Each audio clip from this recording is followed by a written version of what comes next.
Para sahabat sehat, jumpa kembali dengan saya, Dr. Pua, dari Kota Malang. Tentunya di channel yang sama yaitu Puas Channel, edukasi kesehatan menuju hidup yang berkualitas.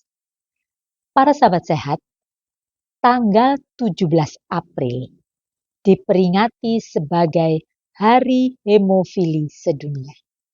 Nah, bincang-bincang kita kali ini, kita akan membahas mungkin sesuatu yang agak jarang ya dibahas karena memang nampaknya angka kejadian atau pasien yang menderita hemofili ini tidak terlalu banyak. Tapi ada baiknya karena ini edukasi, kita belajar bersama-sama yuk supaya kita bisa waspada, bisa lebih peduli begitu sehingga sesuai dengan tema Hari Hemofili Sedunia tahun 2025 ini yaitu akses untuk semua, perempuan dan anak perempuan juga bisa menderita gangguan perdarahan atau hemofili. Nah, para sahabat sehat, kalau berbicara mengenai hemofili, tentu ada yang bertanya, apa itu dokter, penyakit apa ya? Hemofili ini adalah gangguan kelainan pembekuan darah ya. Jadi penyakit kelainan pembekuan darah akibat dari kekurangan protein pembekuan darah. Kita tahu untuk bisa terjadi pembekuan, jadi kalau misalkan kita teriris begitu saja ya, teriris pisau, kita masak ataupun kita kena apa, begitu kan nggak terus lamanya ngocor gitu ya darahnya ya, masih bisa berhenti kan. Nah itulah yang disebut peran daripada faktor pembekuan. Nah itu ada yang disebut faktor 8, ada juga faktor 9. Nah pada kondisi tertentu di mana kekurangan protein faktor pembekuan darah inilah yang terjadi pada pasien-pasien hemofili. Penyakit ini memang genetik ya, jadi istilahnya mendapat dari keturunan begitu ya. Dan sepengetahuan kita dulu kan selalu yang menderita hemofili itu adalah laki-laki saja ya. Kita nggak pernah tahu perempuan bisa hemofili. Nah ternyata baik perempuan maupun anak perempuan itu juga bisa menderita gangguan perdarahan atau hemofili ini.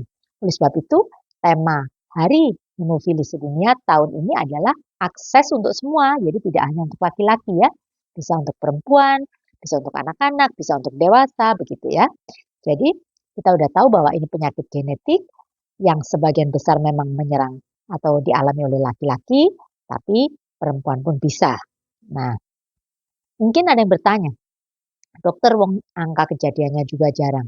Kenapa sih kok pakai diperingati sebagai Hari Hemofili Sedunia? Kan kita tahu kemarin ada Hari Ginjal Sedunia, ada Hari Gizi Sedunia, ada Hari Kanker Sedunia. Nah, itu semua nampaknya kok sedunia-sedunia tuh sebetulnya ada tujuannya ya. Termasuk ini Hari Hemofili yang diperingati setiap tanggal 17 April.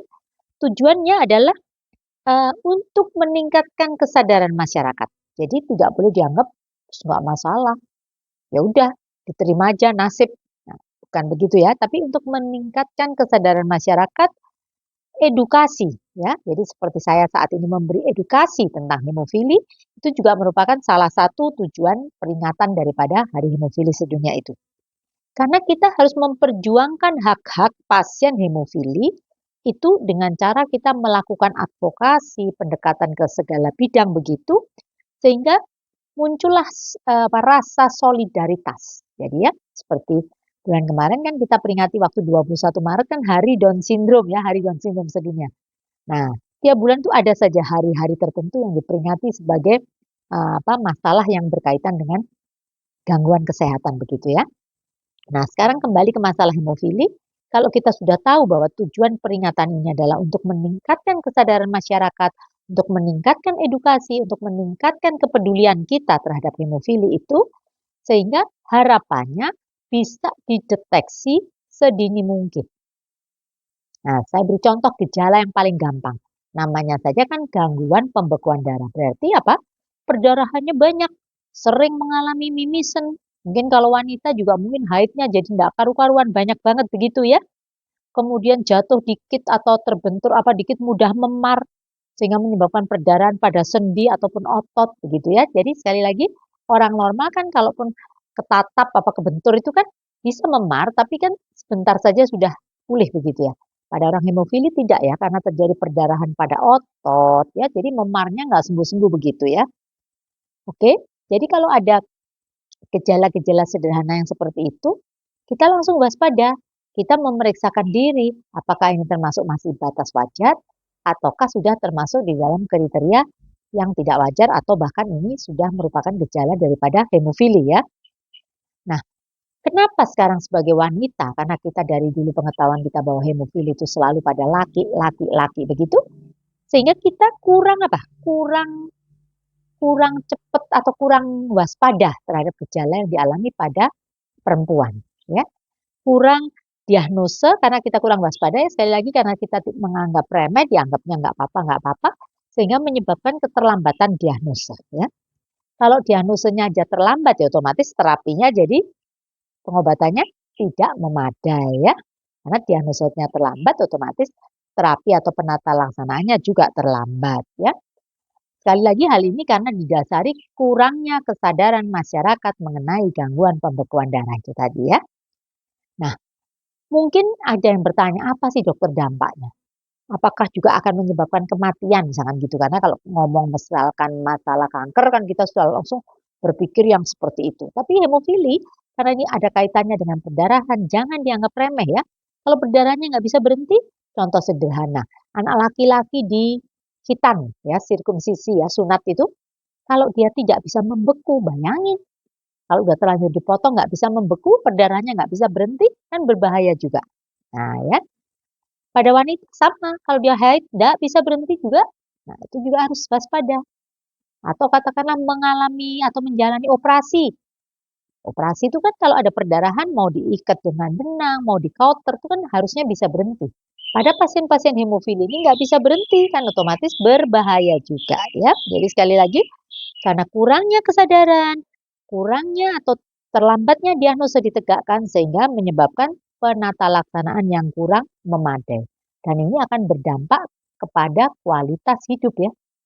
Kualitas hidupnya jadi menurun ya. Oke, setelah kita sudah tahu gejala yang paling sederhana karena perdarahan yang tidak bisa berhenti, contohnya sering mimisen dan sebagainya, itu yang penting adalah bagaimana penata laksanaannya ya. Karena tadi dikatakan bahwa hemofili itu akibat kekurangan faktor pembekuan darah, faktor 8, faktor 9, otomatis penata laksanaannya adalah penggantian atau penambahan faktor 8, 9 tadi ya. Juga bisa dengan terapi genetika, juga bisa dengan obat-obatan.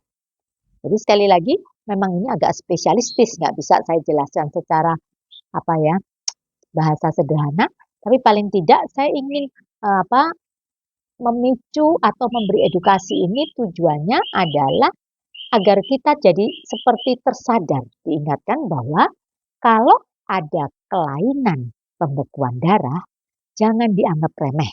Salah satunya, jadi memang tidak semuanya hemofili, tapi paling tidak ada salah satu penyebabnya yaitu ini tadi hemofili. Kalaupun itu tidak pada anak laki-laki, anak perempuan pun, kalau terjadi perdarahan yang tidak wajar, juga harus periksa supaya lebih apa tadi deteksi dini ya. Sekali lagi mencegah kan lebih baik daripada mengobati ya, sekali lagi ya. Nah, kalau sudah ngomong masalah gangguan pembekuan darah, perdarahan dan sebagainya, kalau ditanya ini berbahaya tidak, tetap saya katakan semua yang tidak wajar, semua yang berlebihan itu tidak baik, termasuk perdarahan ya. Wanita melahirkan tidak bisa berhenti perdarahannya, ya bahaya kan terjadi yang namanya HPP kan ya, perdarahan pasca persalinan. Kemudian apa? Katakanlah anak tadi laki-laki di khitan, sirkumsisi nggak bisa berhenti kan juga bahaya ya. Begitu para sahabat sehat ya, jadi secara garis besar saja sudah saya jelaskan bahwa hemofili adalah penyakit karena genetik, karena kelainan pembekuan darah. Tidak hanya diderita oleh orang laki saja, perempuan pun bisa juga mengalaminya. Kita harus waspada setiap ada perubahan pada tubuh kita yang tidak wajar, itu harus kita periksakan. Dengan meningkatnya kesadaran masyarakat, kepedulian masyarakat, harapannya deteksi dini bisa ditegakkan, diagnosa bisa tegak sedini mungkin, dan harapannya penata laksanaannya pun bisa bagus. Sehingga kualitas hidup penderita hemofili juga bisa bagus ya. Jadi sekali lagi itu Untuk lebih spesialistisnya apa saja persiapannya seandainya dia pasien hemofili harus mengalami pembedahan atau operasi ataupun apa, itu memang ada. Nanti dokter ya, jadi konsultan hematologi itu baik penyakit dalam maupun penyakit anak ada sendiri. Memang tidak mungkin saya jelaskan secara rinci di sini ya, karena kapasitas saya sebagai dokter kandungan, tapi paling tidak ayo para sahabat sehat saya, kita peduli ya. Baik kita, mohon maaf ini, orang awam maupun orang yang berkecimpung di dunia medis, kalau kita open, care terhadap kesehatan tubuh kita, selama kita hidup di dunia ini, tentu semuanya akan berhasil dengan baik. Maksudnya berhasil baik adalah kualitas hidup kita bagus. Semua itu didasari dengan pola hidup sehat. Pola hidup sehat tidak hanya pola diet, pola pikir, pola istirahat, semuanya itu merupakan satu kesatuan support system yang akan membuat kualitas hidup orang itu lebih baik lagi. Saya rasa itu saja. Sekali lagi saya ucapkan selamat memperingati Hari Hemofili Sedunia. Untuk Anda yang sudah terdiagnosa, jangan kecil hati, ada penata laksanaannya. Untuk yang belum tahu juga mungkin bisa lebih waspada terhadap kondisinya kalau terjadi perdarahan yang sulit berhenti. Dan juga yang paling penting, setiap detik di dalam kehidupan kita, kita bertanggung jawab terhadap yang menciptakan kita. Saya rasa itu saja. Kalau Anda rasa ada manfaatnya video kali ini, silakan Anda like, subscribe, share kepada siapapun yang memerlukan. Salam sehat dari saya.